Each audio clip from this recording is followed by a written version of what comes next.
The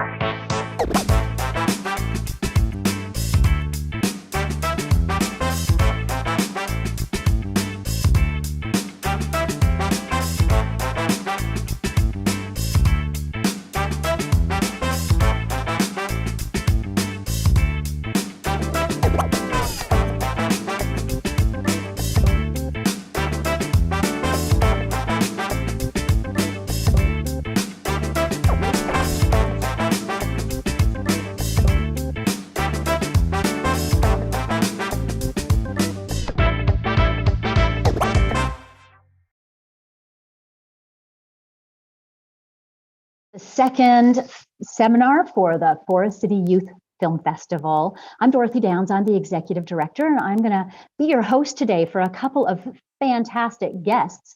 We're going to be talking about careers in film and some specific careers today. We've got Connor Kalopsis, an actor, and we've got Glenn. Oh my gosh, I've just I've just lost his last name. Our agent from Meridian Artists. And so we are Glenn Coburn. There it is. It came to me again. So, but before I do, I just want to tell you a little bit about the festival. First of all, if you guys didn't see the screenings and the awards, it's all online now. The link is just underneath the window, so check it out. There's lots of inspirational videos there, films, all of the films that were the finalists, and you'll see who won, and it's wonderful. So please check it out. So now, and I need to tell you also that submissions open January 1st. So start preparing your films now. So now it is my great pleasure to introduce Connor Kalopsis, who he grew up in London, Ontario. So this is a Southwestern Ontario boy who moved to LA and started working in film at about the age of 10 or 11 years of age. He has been in so many wonderful things. He was in Bad Words with Justin Bateman. He's been in many television series, including Outmatched, 10 episodes, and Days of Our Lives and The Grinder. So Connor, welcome. Hi, thank you. Thank you for having me. I'm so glad you're here. And I'm also going to bring Glenn Coburn in, founder of Meridian Artists. Glenn represents writers, directors, producers, actors, any of the key creatives. So that also, includes DOPs and multiple other levels. So he's going to talk to us about lots of the different careers. He also founded the Toronto Screenwriters Conference, which is the only master's level writing conference in North America. He works tirelessly to help young talent find their way into the industry. So great person to have with us today. Welcome, Glenn. Hello, happy to be here. Hi, I'm so sorry about muffing your last name there, Glenn. My apologies. No worries. I never remember anybody's name. It's the worst. Well, I've even got it written down and I didn't remember it. So it's just I've got them on scraps of paper all over the place. Now, today I really want to talk about careers and pathways into the industry. This is an industry that it's enormous in Ontario, and it's always looking for talent, for really great talented people. And of course, there's lots of high school kids out there who have tremendous talent. So let's start by talking with Connor actually about acting. Connor, tell us a little bit about your pathway into the acting world. Yeah, of course. When I was very little, I was always thirsty for a creative outlet of some sort. I didn't really know what, but I was always very energetic, creative, and I always wanted to do something like acting. So I actually originally started off with modeling, if you can believe it. And I went to a convention in Toronto called CMTC. And this was kind of a beginner's introduction convention to like acting. And managers would be there, Canadian or American managers, agents, and what they would do is they just look at a bunch of kids doing different things, modeling, acting, dancing even. And it was great. I found out maybe modeling wasn't the best because no one really wanted me for modeling. And I realized that, I can maybe do this acting thing for real because everyone seemed to really notice and want to to get more info on me. And that's where I met my first manager. And I started getting little roles here and there. And then once that started, bigger things started coming in, and it just kept going forward ever since. Very nice. So you started as a child actor. There's lots Yep. of people out there as teens, and it gets a little bit more intense as a teenager. Glenn, tell us a little bit about, from the perspective of the Canadian industry, how teenagers that are talented actors may find their way into the industry. It's going to require lots and lots of auditioning, and so the idea of trying to drive into Toronto every 3 or 4 times a week to audition for the parts you're hopefully getting some momentum towards is going to be quite daunting for you and probably your parents. Can I ask you, today, in today's age, where a lot of auditions are done by tape, Yeah. is it as intense these days being actually present for an audition, or are most things taped in anyway? It's a tough answer. I mean, I'm going to answer this question as if we're in normal times, not COVID-y times. I mean, COVID is certainly going to change everything moving forward. And right now, everybody is self-taping. So in that sense, you could be in Timbuktu and it wouldn't make a difference where you were auditioning from. But in a general way, I would still recommend you are in Toronto. You will still be self-taping.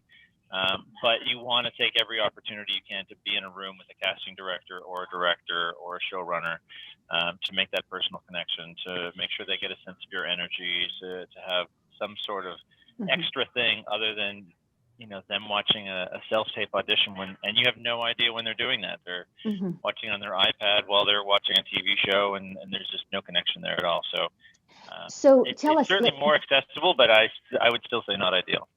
Yeah, well, as far as the training that goes into performance, what do you suggest that teenagers in high school do to prepare themselves to get to the stage where they could look at finding an agent? That's a great question, and you're specifically teenagers in southwestern Ontario, I guess. Absolutely. And Connor probably has even more insights than I do into that. But I mean, there's a kind of a philosophical way you can look at it as opposed to giving any kind of specific advice. And the philosophical way would be, I think everyone can kind of relate to the idea of having a career in sports, or they have friends that think they're going to make it to the NHL or want to be basketball players. What do those people do all the time? They play and they practice and they play and they practice all the time. And, talent's a bit more difficult to access. So, local theater is a fantastic thing to do. Obviously, your high school play. If you have any friends, I mean, I'm sure people listening have, some people want to be actors, some people want to be directors, some people want to be writers. You need to find each other. The actors need to find the directors so they can start making short films together. I love that advice. I love that advice, because the making of a film, even for our youth festival, is absolutely a team effort. It really, really is. Let's talk about some of those other team parts. And then Connor, I'm going to come back to you because I want to dig in a little bit deeper as to how your career path has gone. But let's talk, Glenn, for a moment about writing. So there's lots of talented writers at the high school level, but of course, very few high school writers write feature films, very few. So tell us, what is the path? If you find you are a really, really talented writer, you love to do it, what are the steps that you take? How long does it take to get to the stage where you could be in a writer's room, where, tell us a little bit about the roles in the industry for writers also. Well, first off, I would say if you're a talented writer, then you have to keep writing. Your career is not going to come to you. And the first thing you have to do is to prove to people you can write. The advantage of doing that as a writer versus, say, an actor has to have access to auditioning, has to have access to productions. Writers do not. Writers can sit at home by themselves and write a screenplay, and a teleplay, and a play, or a novel. They can write as much as they want until they've written something to get someone's attention. And if it's good, it will fly through the industry. But that's the real key. If you think you've got something that's really great, what's the next step for that piece of work? Well, How do you get it seen? Let me take a couple of steps back first. I'm going to recommend that there's a couple of books that everyone should read. But right at the top of the chart, especially for screenwriting, is Story by Robert McKee. If you have not read Story by Robert McKee and you're a high school student, this is an amazing time to get that into your brain and try to internalize some of that stuff. I would say also Screenplay by Sid Field is a phenomenal read. And then, once you kind of get into that world, you'll start finding all kinds of screenwriting books. Those two books in particular are full of incredibly great content. If you're thinking about comedy writing, especially half-hour comedy writing, I would suggest a book called Elephant Bucks by Sheldon Bull. So, but with those books, you'll kind of get a foundation. And this is the real thing. One of the things that you find about a lot of early screenwriters is that they're not actually writers. They're people who love movies and love TV shows and are trying to write one. I would encourage people who want to become screenwriters to really think of themselves as writers first. You need to kind of really do a deep dive on literary terms. You need to know everything that your English teachers have been trying to drive into your brain for so long. You need to kind of really internalize that. And if you don't have a good English teacher, find a source for it online or a book on just general English and literary terms. Beautiful. With and that, post-secondary, yeah. Yeah, well, with all that, then ideally you're writing and just getting used to that kind of habit in the same way that I talked about hockey players. Just practice every day. Find a routine when you like to practice. Now, with all of that, you're going to start getting close to material that is going to be worthy of the professionals. I would say, generally speaking, your first screenplay is terrible. And I don't mean that to be rude to anybody. I have no idea who we're talking to. But if you talk to any professional screenwriter, they talk about, kind of the first 5 years that they were writing. And they don't let anyone read any of that stuff because it's just not good. Right. Yeah. Okay. Okay. Now, Connor, I've got a question for you that's coming over YouTube Live, and I'm just going to go right into that right now. And then we're going to come back and talk about directors after. But going back to actors, Julia asks, what was the hardest challenge for you that you faced when entering the acting industry? What did you have to overcome, and how did you overcome it? Yeah, that's a really good question. I think surprisingly, I think it was the actual material that was the hardest for me. I'm dyslexic, and so I think the question I always asked my agent, my manager, whenever I got the new script for the audition was, how long is it? You know what I mean? How much material do I have to memorize? Because at the time I didn't realize I was, but that was really the biggest hurdle I had to overcome. But I realized when you're passionate enough for it and you really love what you do, I realized that in a way that kind of helped overcome that hurdle, because it didn't feel like work. Really, it motivated me to do even longer scripts and get even more into the character. And so yeah, so that would be my tell us about the training that you still do. What is the work that you do behind the work?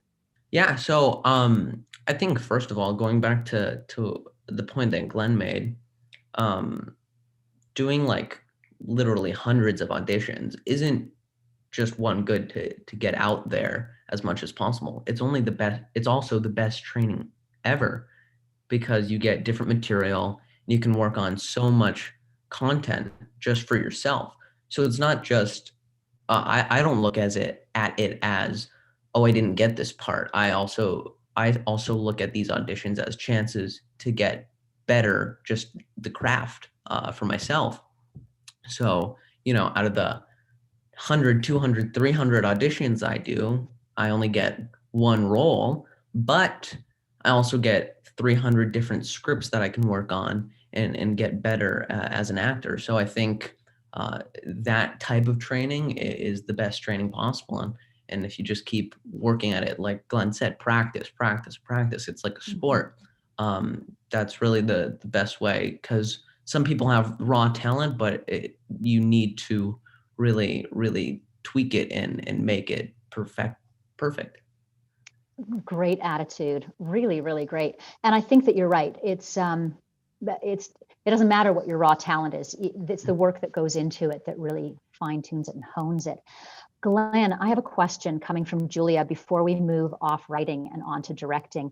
And Julia's asking, are there any extracurriculars that you would recommend at the high school level to help improve writing?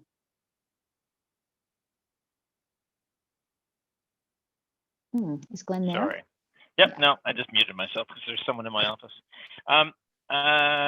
Yeah, I mean, you have the advantage, Julia, of being of a different generation than I am.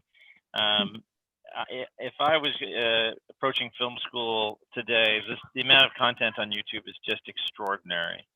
And there's some really great film critiques on YouTube, and so I would look to Cinephile, and there's a bunch of others. I don't want to get to the point where I'm endorsing things, but I would try and find the ones. Now, the ones you're looking for, to be very clear, are not the ones that are fun to watch. You're looking for the ones that challenge you, ones that where the commentator or the critic makes some sort of comment that you don't actually quite follow. That's the one you want, because you want to be challenged. You want to be forcing yourself to try and learn those things.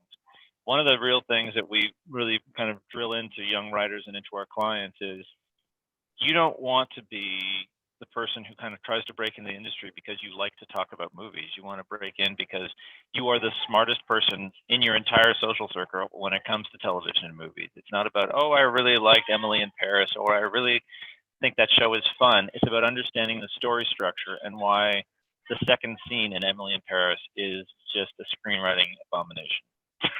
Because it was terrible. I watched it the other day. Everyone told me to watch. I watched it. The second scene made me insane. But so first off, you have all that. Secondly, there are all kinds of things you can do. There's a Canadian screenwriting magazine you could subscribe to. There's events like the Toronto Screenwriting Conference. There's people that come on tours to Toronto that you can probably see. Robert McKee comes every now and then to talk about screenwriting. There's a lot of that kind of stuff. But really, the truth is the extracurricular, like we were talking about doing plays and all that, the real extracurricular thing for a writer to do is to book off time to write and figure out what that routine is. And so if you're a young, aspiring writer, and every writer is different, we talk about this all the time, but should you be getting up at 6 in the morning and writing for 2 hours before you head to school? Or are you someone who's better off writing after school before you start getting into your homework? Or are you better off trying to block off 9 to 11 because you're an evening writer? Most people start thinking that they're nighttime writers and eventually figure out that they're morning writers. But that kind of thing is really important to find. And so just trying to spend your extracurricular time building that habit and finding out what the best way to do that is probably one of the best uses of your extracurricular time. Oh, that's great advice. Lydia asks along the same line, once again, before we move off of screenwriting, if I want to be a writer, how do I go about finding an agent? Well, that's such a tough question. So the answer is you have to write something great. That's the first thing. The only way we can tell anybody, so Connor keeps talking about auditions, which is great. And he was mentioning that he has to do 300 auditions. The thing for Connor is he has to do 300 completely separate, different auditions and create something every single time. The advantage a writer has is if they spend time and they write a script and another script, at some point they're going to write something great, and then they can use that as their audition for the next 5 years. We send out the same script trying to get them a job every time. So we're really looking for that script. So what you want to do is you want to get to the point where you have written a great script. Now, are you ever going to know if you've written a great script? It's going to be hard for you to figure that out. So there's a couple of things that you can do towards that. One, it's not your first script. It's probably not your fifth script. You have to get down the line of having written a bunch of things so you start having some perspective on your writing. And I think most professional screenwriters would say somewhere between 7 and 10 scripts, it all starts to come together. You start to understand the mechanics of it. One of the tricks of that, however, is not rewriting the same thing over and over again. So write your first script, say, okay, I tried that, it was good, it's not great, I'm going to put it on the shelf, start script number 2, and get into a pattern of doing that. The second thing would be to find people you trust, again, maybe through this festival or through your English teacher or classes or whatever, who are going to be honest critics of you. In other words, your mom telling you your script is great is not helpful to you whatsoever, because every mother is going to tell you your script is great. You want to find that friend that says, this isn't that good. Like, I don't think you should be sending this out to people. Now, the trick to that friend is you have to trust that friend to understand why it's not good. The friend has to be able to say, I just feel like I got kind of bored around page 20. The character didn't really connect with me. And so you want to find an editor that you trust, so that eventually that editor one day will say, this is the best thing you've ever written. And now you know you're kind of getting close to the idea of approaching an agent. Excellent. Excellent. So now I would like to move on to the role of director. There's so many people that want to that really want to get into creating the films and being the director.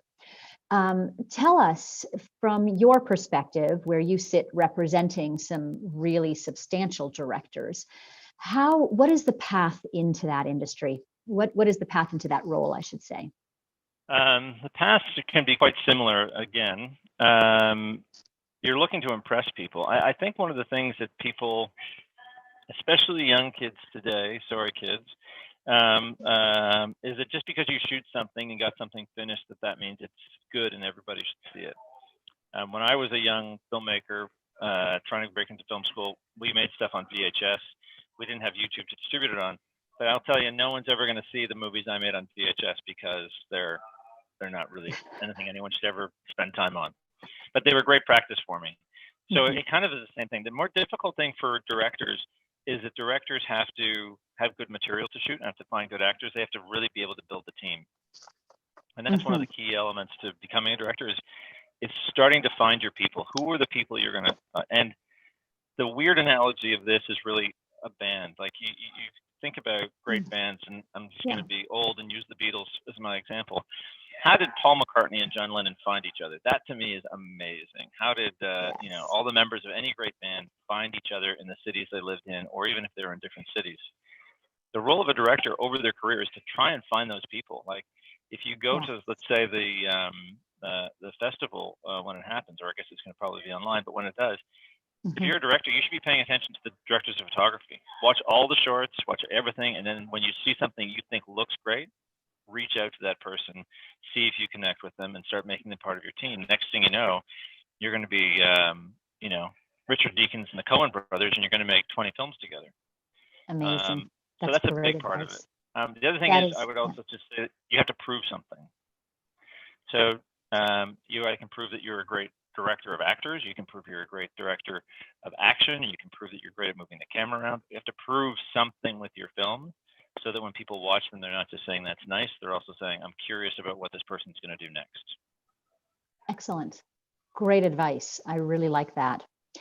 I want to talk about the strengths that a person needs to become a director. Do you see personality traits? Do you see certain types of people who become a director? No. Okay. I don't mean to shut down the question.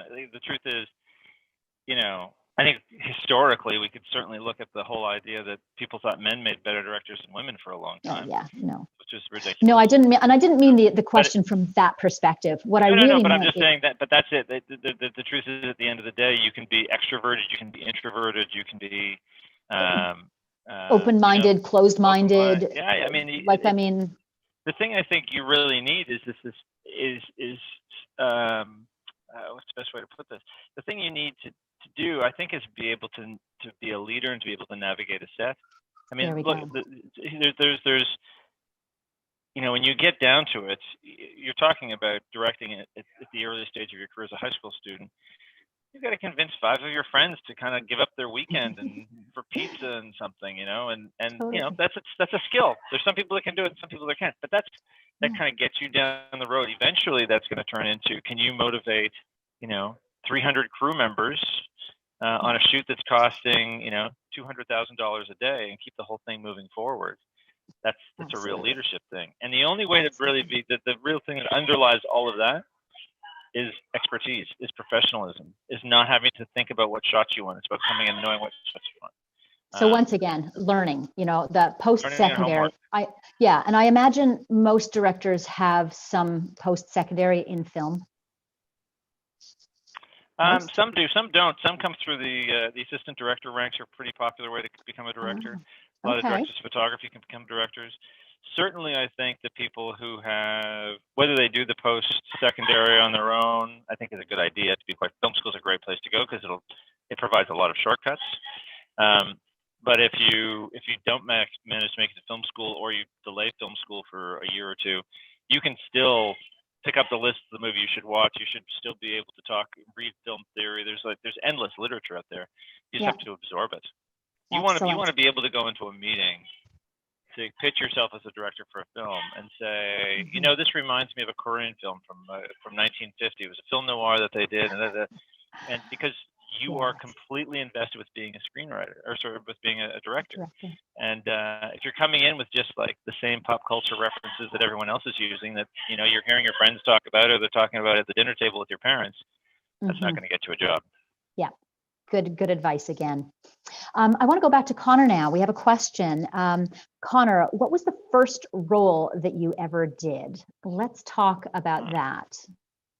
Yeah. The first ever role, I believe, was Yes. in a show called The League. It actually came right after that convention, CMTC, that I was talking about a little earlier. Mhm. Maybe even like weeks after I submitted a tape, and they liked it, flew down to LA, and it was my first time on set. I was like, oh, there's like a trailer and stuff. I was like, so like in a whole other world, and it was an amazing experience. And I mean, it was a show that's targeted towards the adult audience. The humor was very dark, but looking back on it now, it was very funny. A lot of stuff went over my head when I had to film that when I was younger. So Yeah. so You yeah, would it have was, been 9 or 10 when you did that. yeah, about there. Such a cute age. Yeah, no, Such a cute age. And then shortly after that, you got the role with Justin Bateman in Bad Words. yes, correct. That was also a great experience. Mhm. It was a long process of doing auditions, um, callbacks, and then I actually eventually had lunch with Jason Bateman, so that was fun. And then you don't realize how long the process takes to make a feature. Uh-huh. This was something I learned throughout the years. It's that, you know, you get the role and then you have to wait a couple months until it actually gets filmed, and then wait a couple more months until they finish it in post. So yeah, How that many was days were you on set for that one? a handful of, it wasn't the biggest role, so it was like maybe half a week. So Oh, still. it was a fun gig. Yeah, for sure. You know what? We've got your reel. It would be kind of fun to see, and then let's talk a little bit about what you're doing now and what it's like in the in those roles, what it was like being on set and being, you know, working at that level. So, Derek, if we've got that queued up, we could maybe play that.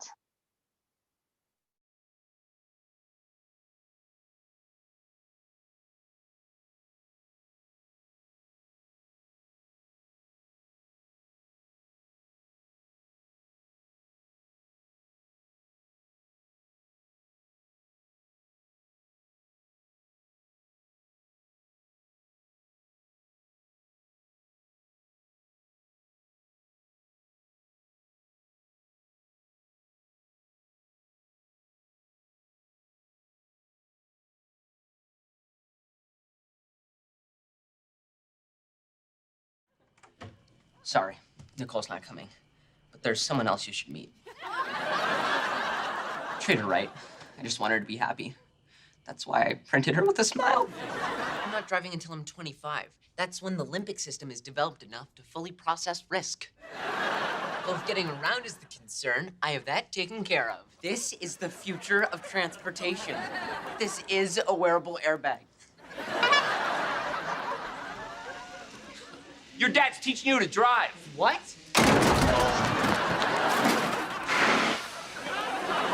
You know, Grandpa, if you really wanted to try my transporter, you could have just done it in the driveway. Well, no, I wanted to take it someplace where I could really open her up, you know what I mean? Oh! Ah! Grandpa? No, this isn't a heart attack. It's a pulmonary embolism. Forget the hospital. You'll be dead before we get there. What are you doing? I'm gonna pierce your thoracic cavity to relieve the pressure. Don't worry, I've done this to a hamster. Wait a minute, you maniac! Stu can't come. Your dad and I talked about it. I've been with you two since he got here. How'd you talk about it? With our eyes. We can do that. You're both such hypocrites. You're always telling me that I should try and make more friends. I'm sorry, Bri. Well, then I'm sorry too, because if Stu can't go, then I don't go either. We make the threats in this house, buddy. Go on, Mom. Might as well. Who needs to prove a quantum vacuum in the universe when there's one right here in my heart? How's the first kiss search going? Making progress. What about you? I'd say pretty good. What is that? It's a 3D printed polycarbonate half face. The future of first base. It's smart. Before I kiss someone, I need to be good at it, so I'm gonna use this to practice. Malcolm Gladwell says you have to do something for 10,000 hours to be an expert. So watch out, ladies of 2029. While your kissing is still in beta, mine will be ready to launch. Come on, I'll show you my room. That's your fake laugh. Therefore, you don't think he's crazy. What are you up to? I detect a faint whiff of propylene glycol, so your legs are recently shaved. Nails painted. Hair done. Nervous glances at your phone. I'm the brother. I don't need to know your name. You don't need to know mine. It's Brian. It's Brian. But you hurt my sister, you answer to me. Sorry, I think I was muted there. So much fun. That was amazing. What was it like being on that set? That's day after day. How long would that season have taken to shoot? That was 10 episodes? Yeah, about there. Overall, it would have been maybe excluding the holiday breaks, we would get about 10, 12 weeks. So a bit more than a week of shooting per episode. Yeah. It was as you saw, it was a very, very over the top set. I got to play a very nerdy character, which was very, very fun. The one thing I did not like about that was all the big words I had to say, but got through it. Yeah, it was great. That was my first real lead character in a multicam, which is the shows that are filmed on a stage where it's like half the house basically.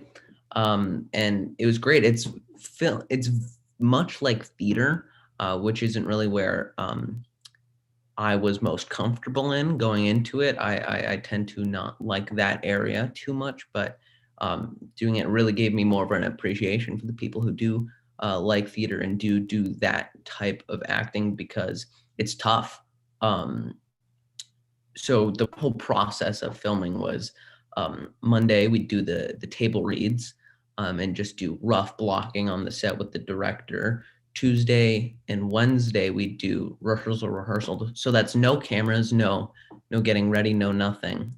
It's just rehearsal with the actors and the directors and the DP sometimes prior to the shoot. Thursday we shoot certain scenes that would be too hard to film with the live audience. So we'd be shooting on Thursday, and then come Friday, we'd rehearse in the morning for the evening audience shoot. So that would be with a bunch of people in the crowd. So it was like performing for a bunch of people. So nerve-wracking. How long would it take you? Did you have to learn the lines? Was that a lot of work outside of the rehearsal time period too? Oh yeah. It's crazy because so their writer's room is like the building next door to the sound stage, and so they'd be making rewrites of the script like 5 a.m.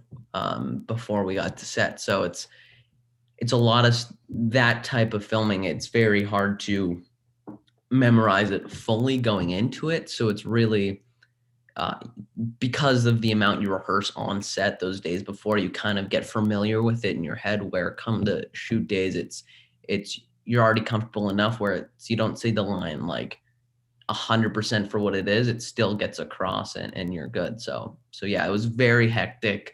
Rewrites coming in, lines coming in during the shoot. Oh my God. It was, but it was a great experience, you know. And then you had to fit school in there too. So how did you do that in those 10 to 12 weeks? Legally, I have to do 3 hours of school on set each day. So I had to fit that in on top of the 10 hours of work I got to do. So it was tough, but you got to do it. And yeah, auditions are great practice, but there's no better practice than daily practicing and rehearsing on that set with the directors, with different actors, than that. So it was an amazing. Yeah. It's quite impressive. I have another question from Julia for you. Julia's got lots of questions. Connor, some actors have been in the industry for a while, who have been in the industry for a while, decide to try positions behind the camera. Would you ever consider doing something like directing or another role? Yeah, I think so. My area as of right now would be acting, obviously. And with that, I always like to have that general curiosity of every moving part within the whole structure and system of the art. So whether that's directing, writing, producing, or the camera work, I think going in and being on set and keeping an open mind and always being curious about how everything works, whether that's in pre-production, post-production, the filming production. I think that's something that's always interested me. I think 100% down the line, that's an area that I'd want to enter. But as of right now, maybe not so much. But I think just going in with an open mind and always wanting that curiosity and that need to continue learning, no matter what job you're doing, is something to always keep with you. Excellent. Another question. Connor, you are still perfecting your craft, of course. What kind of additional training have you done? Yeah, so on top of just auditions, I did some acting training here in LA when I first arrived, which I think was very, very beneficial for me. I can't remember exactly the name, but it was a bunch of different kids and basically kind of like an improv class, and being able to work with different people on certain things. It just the more and more you do it, it helps. And I do have an acting coach who I know personally for many years now, where I feel 100% comfortable doing anything in front of them. So it's really, for me to help perfect my craft, it's really being vulnerable in anything I do. Like, really, if you're going for something, just 100% go for it. Don't look back once. That's nice. So your acting coach kind of helps you with your auditions also, as well as when you're on set. Yeah. Does your acting coach go on set with you and kind of work through those rehearsals? No, I think now less than when I was little. I think if you're a child actor, an acting coach is much more beneficial. But when you're starting out, having as many people telling you what you did wrong is great. To kind of Glenn's point, you need that friend to tell you this is bad. You know what I mean? So always going in with an open mind and knowing that these people aren't telling you that you're bad at something. They're just trying to get you to do better. It's that constructive criticism that you really have to be aware of and really hone in to really get a lot better. Interesting. Glenn, I have another question for you. Miss Booth Briscoe asks, this is a teacher, when writing a script, should students try different genres or work on different stories in the same genre to really push their understanding? Which way would you suggest?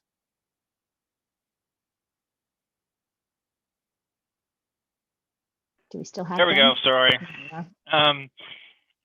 It's a great question. Again, I would say two things. As young writers, assuming everyone that's listening is in high school, they should explore what they actually love and try to find a genre that they do love. The first big distinction is comedy versus drama. I would encourage anyone who wants to be a comedy writer to make sure that their scripts are actually funny, not just entertaining. They actually, to get work in the comedy industry, you've got to be a pretty funny writer, which is possible. We represent a lot of great comedy writers. It's just a journey you have to go on to find your voice in comedy.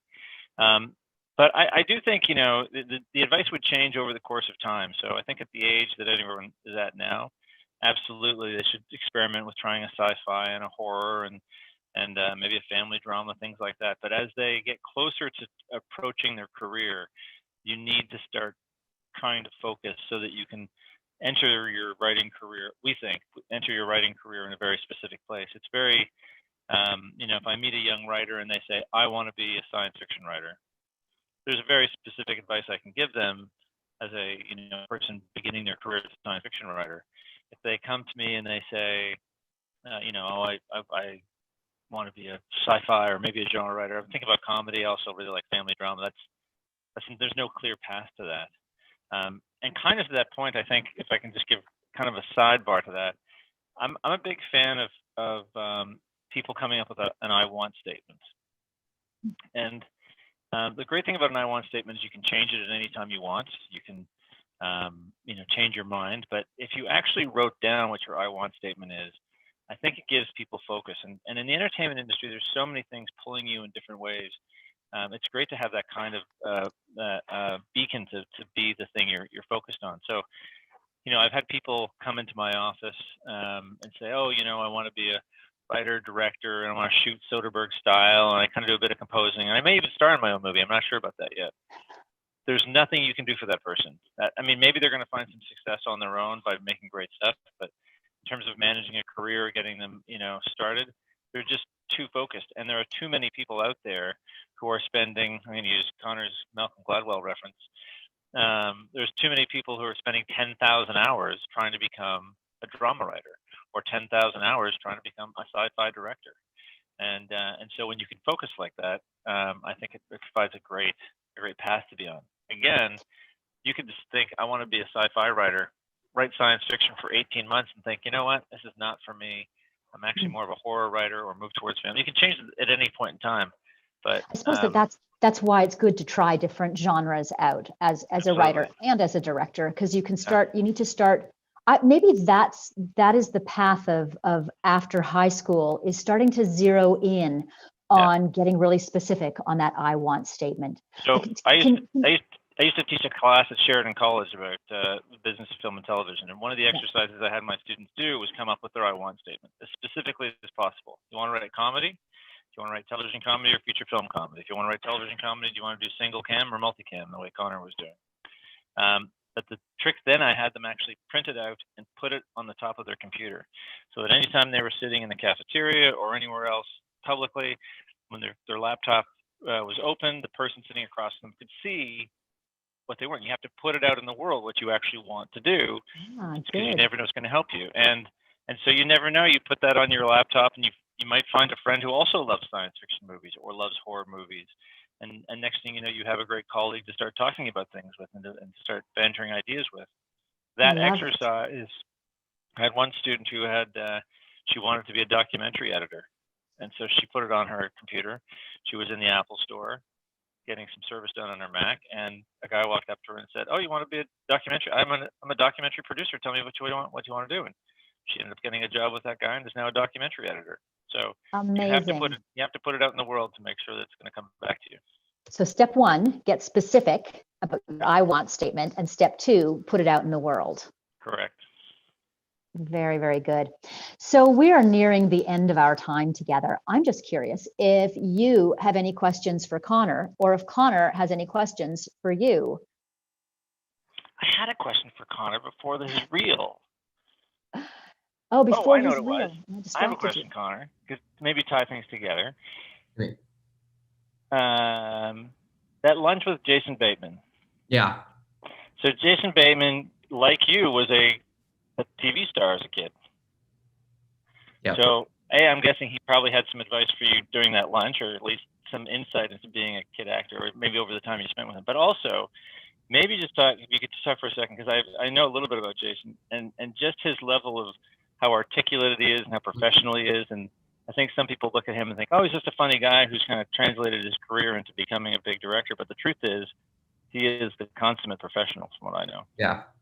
I think looking back on it now, 100%, I think at the time I was like, oh, this guy's just like a big kid, because he really is, in a way, just a really fun guy. And he was just there to have lunch with me. It wasn't partly to do because I was like 11 years old, but he was just there to have fun and get to know me. But looking back on it, and when I was working with him, he's such a professional guy. And you said he's very articulate, and what he he wants and what his vision is, and that was really, I could see that within the conversation I had with him, even at that young age. It was a weird type of professionalism with him that you don't see in everyone. So yeah, it was a great experience, and I've had the privilege and the honor to be able to work with a lot of people who have been that sort of uh,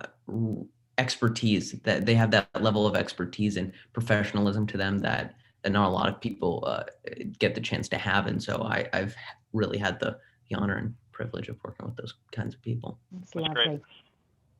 If you have any advice for high school kids, Connor, you first. What specifically they want to get into the film industry? Maybe they want to become a performer, an actor. What would you suggest at the high school level? Any words of advice? Yeah. I think it's similar to what Glenn was saying, but I have a lot of friends who are very into film. Like, oh, I really like horror movies specifically, or like this, like 80s certain movies. And it's really just getting with your friends and just working together. I think the more content you can make, whether that's really bad content, just because you're starting off and then it starts to get better, the more content, the better. You know, you can never get better if you don't start making your own stuff, whether that's writing scripts, acting as much as possible, get involved with theater. Not a lot of people before had that chance to be able to be in school plays, and now, like I said, working in multicam, I've had that appreciation for people who do theater now, and it's a really good experience, and it's fun, you know, and just have fun with it. If you don't like it, you shouldn't be doing it, really. 100%, because there's too many people who love it and want to do it. So if you don't like it, don't do it. It's good advice. Glenn, have you got any last advice for the high school kids out there watching this? I would throw in a couple of things. One, if you are in a class and there is someone in your class who you have a beef with because you see them as a rival and they're super talented, and you just kind of lean into the idea of criticizing them all the time, I would put your ego aside and realize that they could possibly be your best friend and the best ally you have at this point in your career. I mean, again, it goes back to, you know, John and Paul both living in Liverpool and creating the Beatles. You have to be able to. I meet so many kids who have rivalries going on and have that kind of high school politics in their creative life, and there's no room for high school politics in the creative world. And so put it aside, walk up to that person and say, I actually really like everything you're doing, and I would love to work on something with you. I did the same thing with my film school partner. It was in university, but not high school, and I did it, and he's still one of my best friends today. And we just got past the rivalry, and it worked out really well. The other thing I would say is it's a very legitimate career. I know there's a lot of people out there who probably, and I'm hoping maybe the parents aren't on this call, but you know, I had to say to my parents, they thought I was going to be a lawyer or a doctor, and I said, you know what, I'm going to go to film school. They weren't happy about it, but I worked hard, and they saw the value of it, and they saw how hard I was working, and now, you know, they don't have a problem with it. I've built myself a real career. There are real careers. There are real professional careers. There's a chance to have a really satisfying and a very rewarding life in entertainment. It's hard. You have to work really hard. There's a lot of emotion engaged in it, but if you want to engage in that journey, I would encourage you to try, because the truth is you're very young. You can change your mind at any time, and if you put in 6 or 7 years into an entertainment career and it doesn't work out, you just go do something else. But I would encourage people to, if they're thinking about it, to give it a shot. Yeah. It's a career it's an industry that's full of fascinating people who, you know, the creatives that build this industry, the talented creatives, are really inspirational to work with. And so it is as you say, it's a very viable career. And we hardly scratched the surface. Really, we talked about writing, directing very briefly, and performing.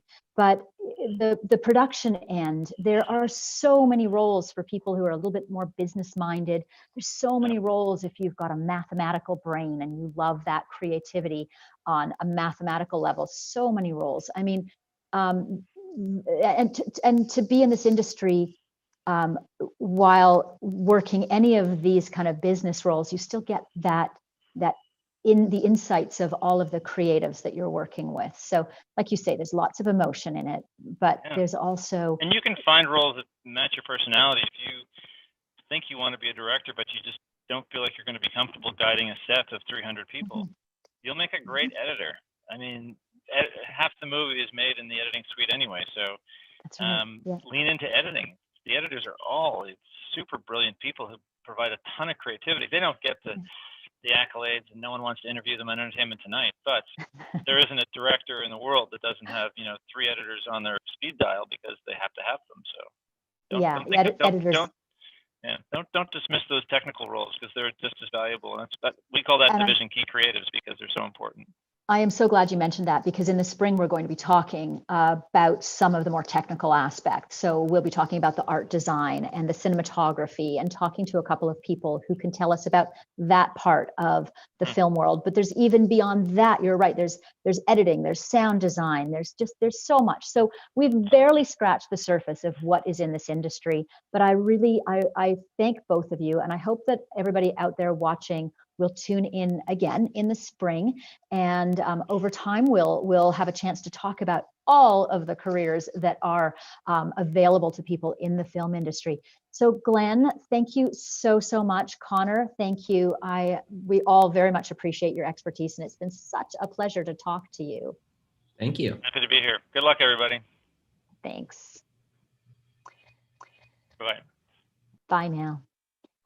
So thank you, everybody, for being here and joining us. Next week, we have another one of these wonderful seminars. We're going to be talking about documentary interviews. We've got a great documentarian to come and chat with us.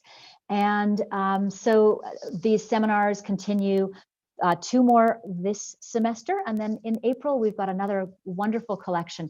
And don't miss our last year's seminars, which were all wonderful also. So we're here to help you through your filmmaking. We want to support you as much as we possibly can. We want to help support the creatives in Southwestern Ontario high schools. So don't forget, January 1st is when submissions open. Thank you for being here and watching.